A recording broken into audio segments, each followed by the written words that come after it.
started with our first keynote address. We all have been waiting for this. And ladies and gentlemen, it gives me immense pleasure as I call on our keynote speaker up on stage to share a little bit about him. I'm sure each one of you know a lot. Ladies and gentlemen, our keynote speaker is the Ambassador of India to Israel, His Excellency Mr. Jaideep Sarkar. Mr. Sarkar has served in the Indian missions in Tokyo, Seoul, and Bangladesh, and has held both political and economic portfolios. He's worked in the Ministry of Finance from 1992 to 1996, dealing with economic relations with EU member states. He's also served as the director in the Ministry of External Affairs, where his work involved managing India's relation with some of its neighboring, including Bangladesh, Sri Lanka, and Myanmar. In 2004, he joined the Prime Minister's office as director and dealt with a number of ministries, including those of External Affairs, Finance, and Planning, among others. In 2006, he was selected to serve as a private secretary to then Prime Minister and was serving in that capacity before he was appointed as the ambassador to Israel in October 2012. Ladies and gentlemen, he will take us to the theme, the challenge of change. May I request you all to please put your hands together and welcome our keynote speaker, His Excellency, Mr. Jaideep Sarkar.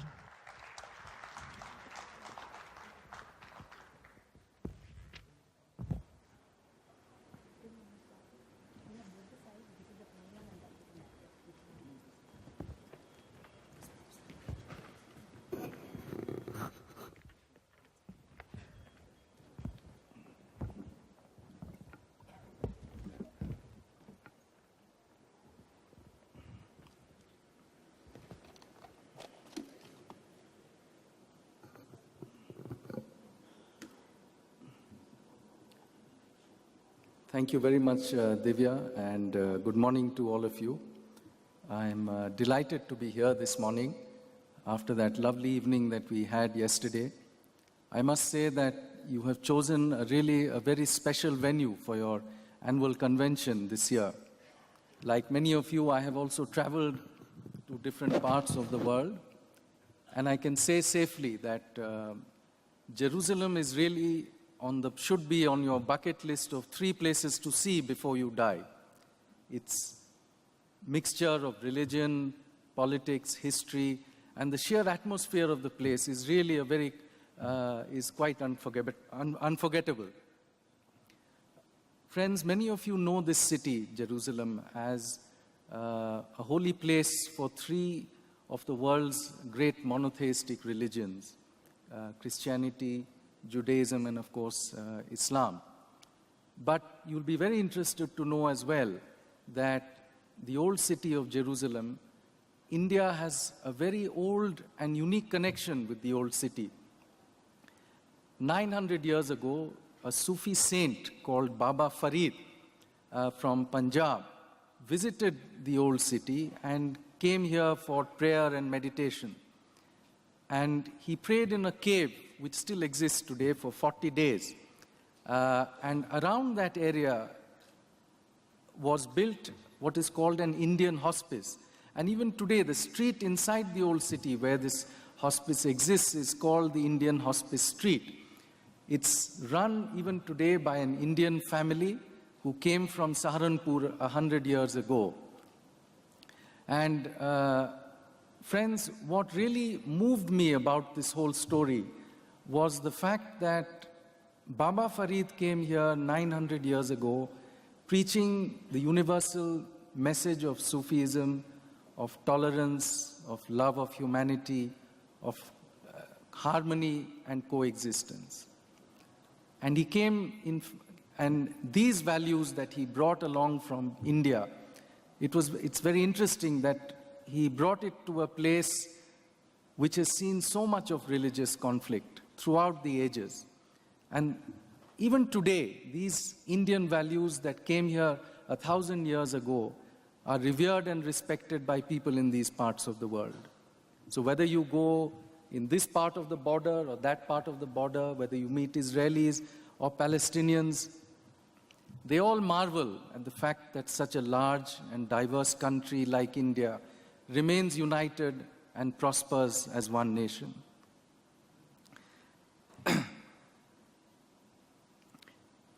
In fact,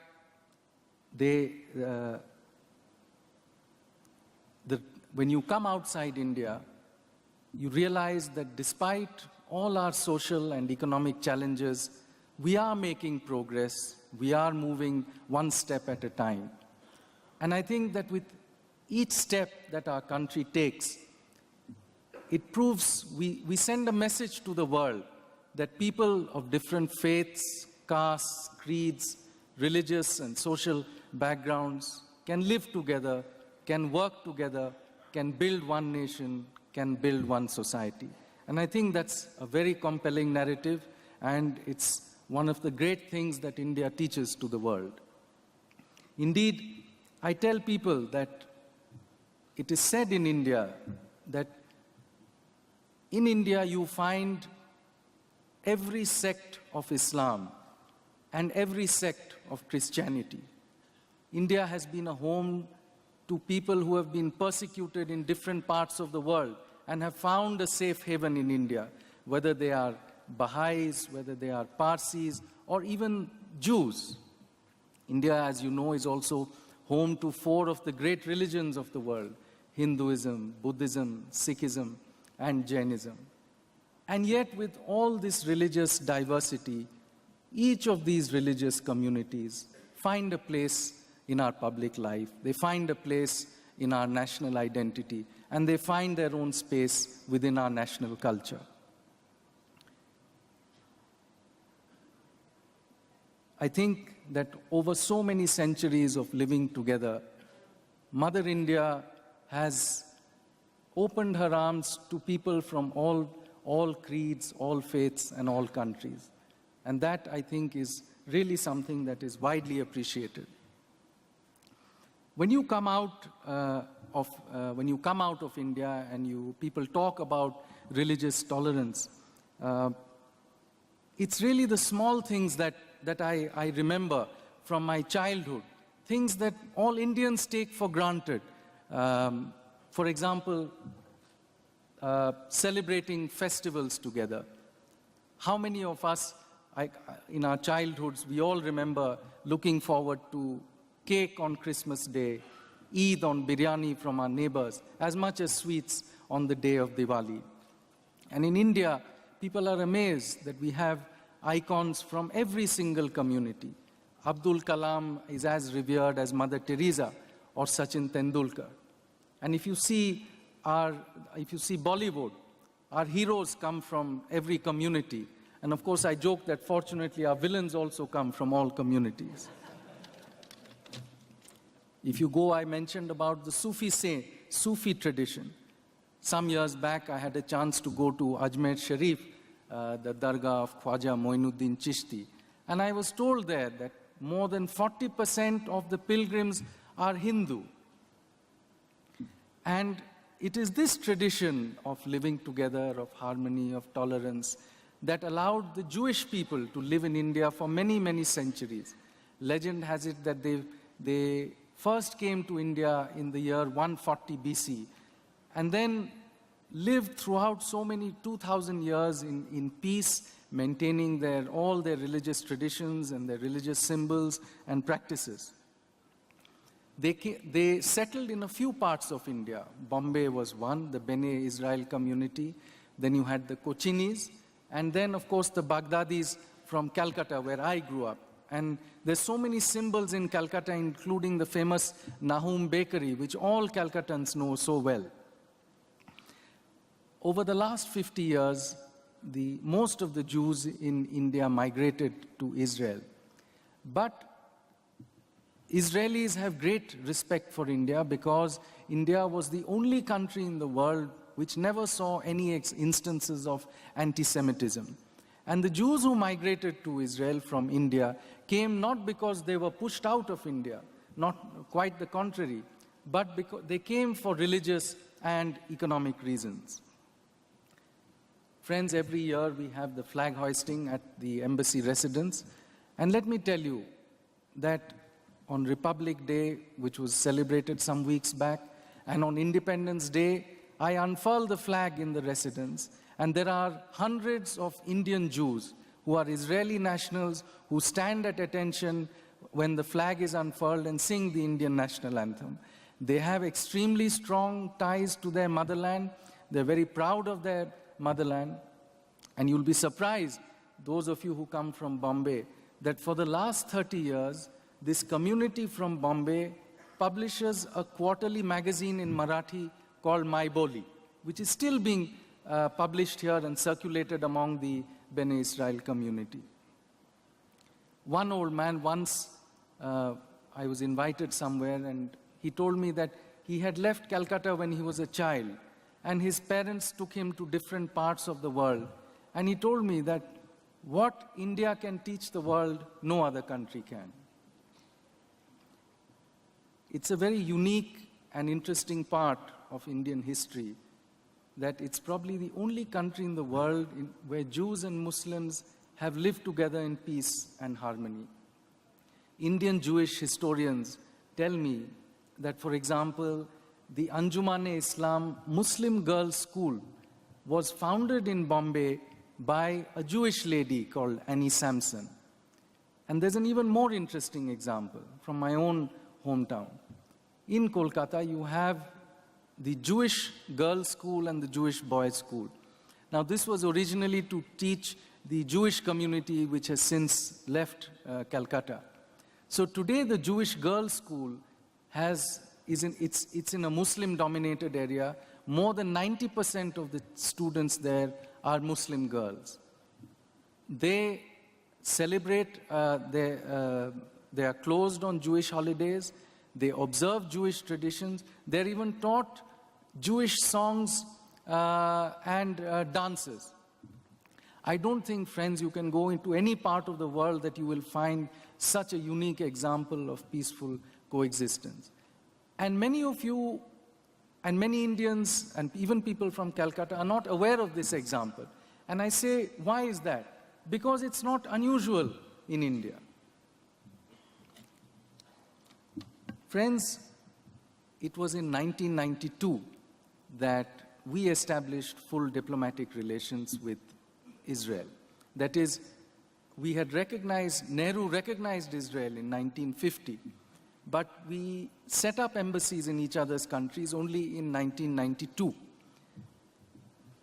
India has traditionally had a very strong position of support for the Palestinian cause. But over a period of time, we decided that while we would continue our strong support for the Palestinian cause and for the Palestinian people, this would not interfere in the full development of our relations with Israel.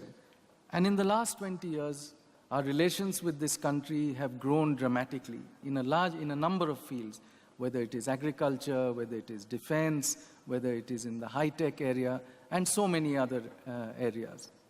Not least of which is the growing number of tourists who are going from Israel to India and from India to Israel.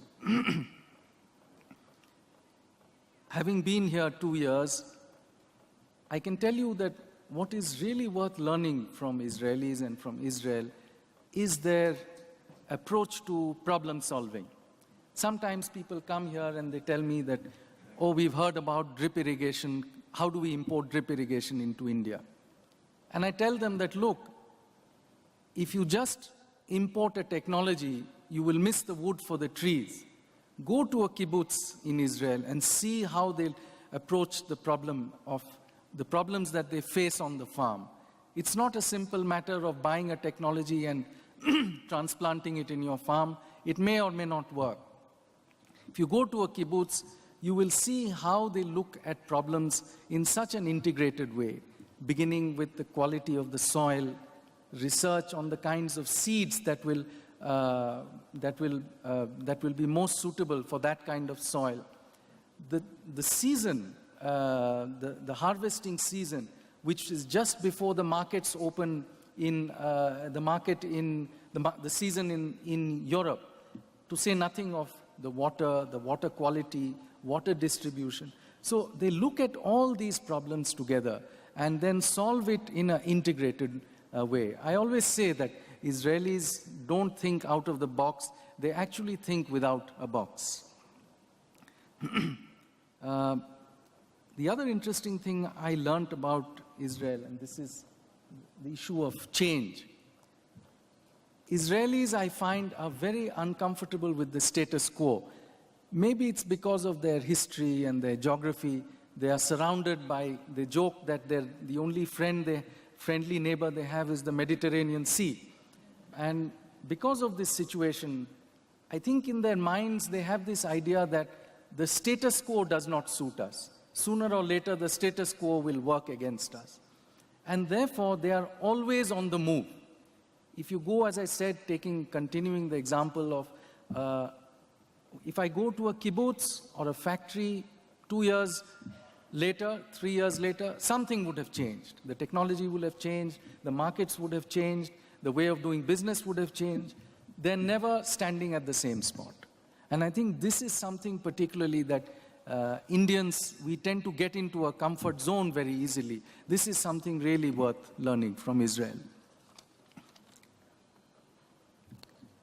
I mentioned yesterday as well how much Israelis love to travel in India, and large numbers of Israelis go to India. It's not really reflected in the statistics, but when I sit in a cafe, in a restaurant, there's always a waiter who looks at me in a peculiar way, and after some time, he or she will come and ask me, "Are you from India?" And then, they will go into raptures. I think India affects Israelis in a very deep and profound way. Not backpackers. Of course, there are backpackers. But you have rich, you have poor, you have old, you have young, men, women. I have found it across the board. There is a profound impact that India has. I myself have not fully understood it. Maybe it is that Indians are more accepting of what they have in life. Perhaps Israelis are puzzled by the slow rhythm of life in India. Maybe they see in Indian society a better balance of family, work, and community life. When Israelis return from India and I ask them, how was it? Very few or almost none of them will say, oh, it was very hot, or the Taj Mahal was beautiful.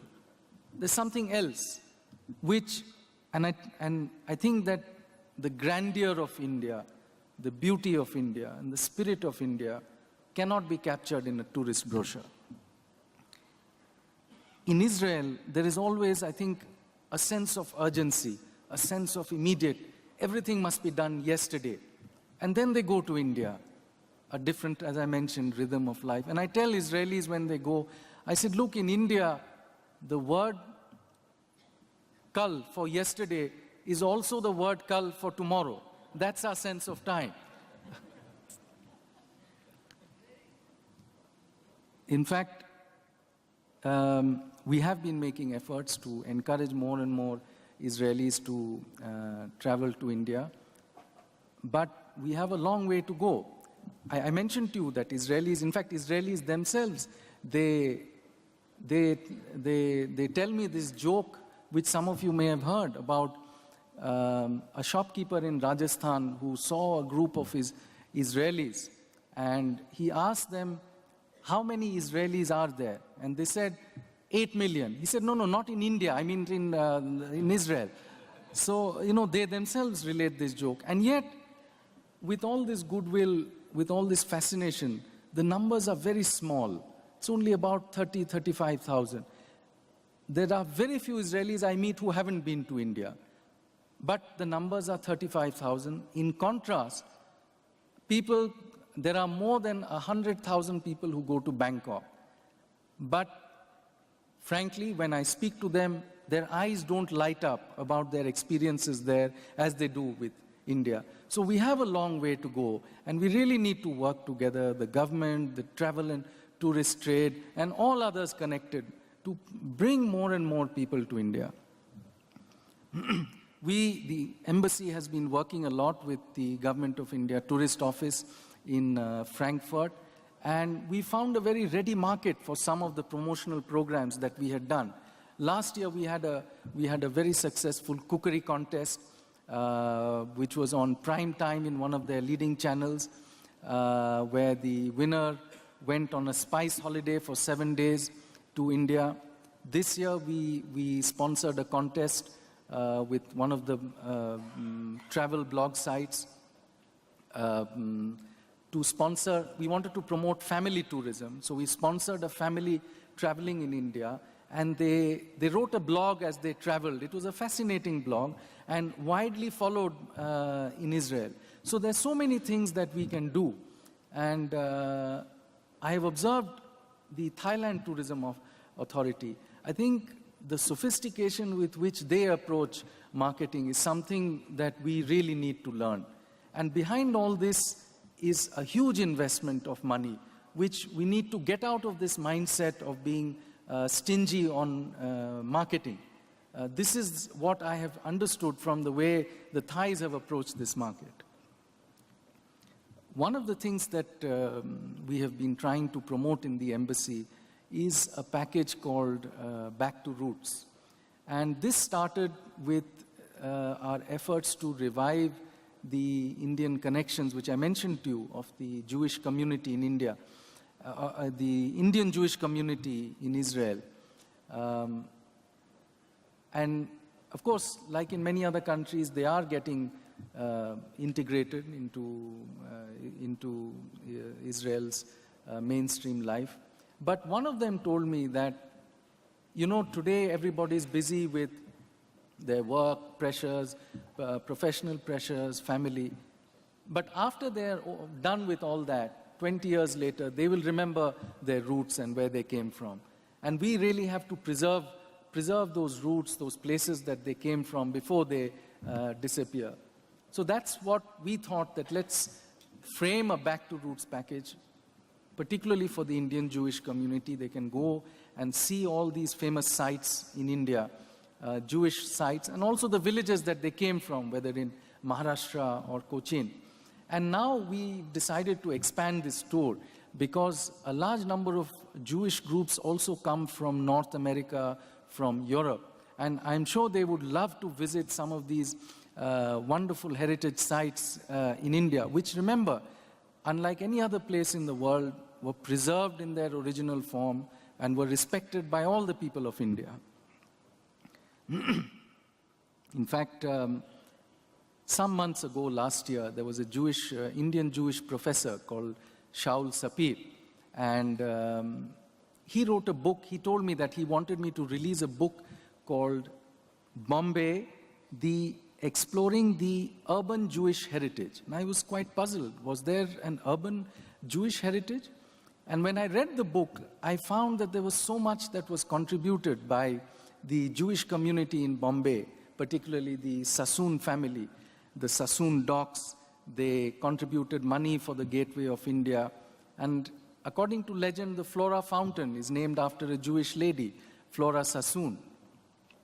The Bank of India was also established by that same family.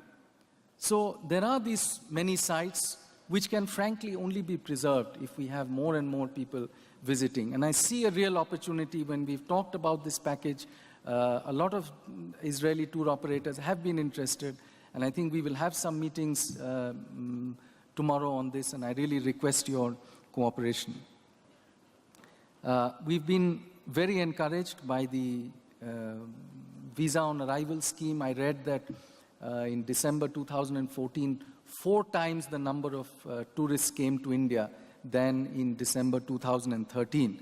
But I think, frankly, from Israel, there is a real problem of connectivity, with Royal Jordanian having stopped its flights. And I think you really need to urge, nobody can give this message better than you, to the airlines to run these flights. I assure you that there's going to be a huge amount of business as and when these airlines resume flights, and also encourage Indian airlines, not only Air India, but Jet Airways and Indigo, to fly on this route. So friends, with these words, I really wish that you have a very interesting and successful conference. I was seeing this logo that you have of Travel Agents Federation. Well, I'm a traveler myself, and it is true that I do spend long hours on the internet before we go to any destination. and I get huge amounts of data. But to convert that data into information that is meaningful to me, I need a helping hand. And friends, to the extent you provide that personal touch which all travelers like, you will continue to be in business and you will thrive in business. So I suggest to you that not only should you be travel agents, but travel friends, travel philosophers, and travel guides to so many travelers all around the world. I thank you. Good luck. So may I request you to kindly stay back on stage. His Excellency Mr. Jaideep Sarkar. Sir, I'll request you to stay back up on stage. And may I request Mr. Rajat Bagaria to please join us up on stage. The co-chairman of TAFI Convention Committee.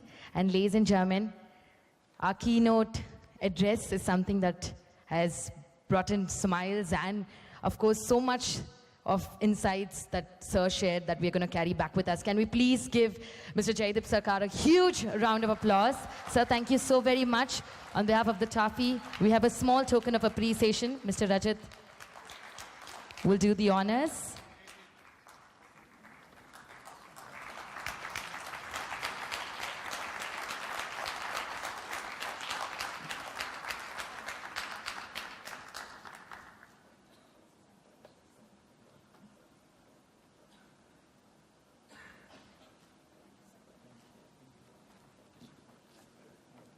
Thank you so much, sir. Thank you, Mr. Bagaria, for doing the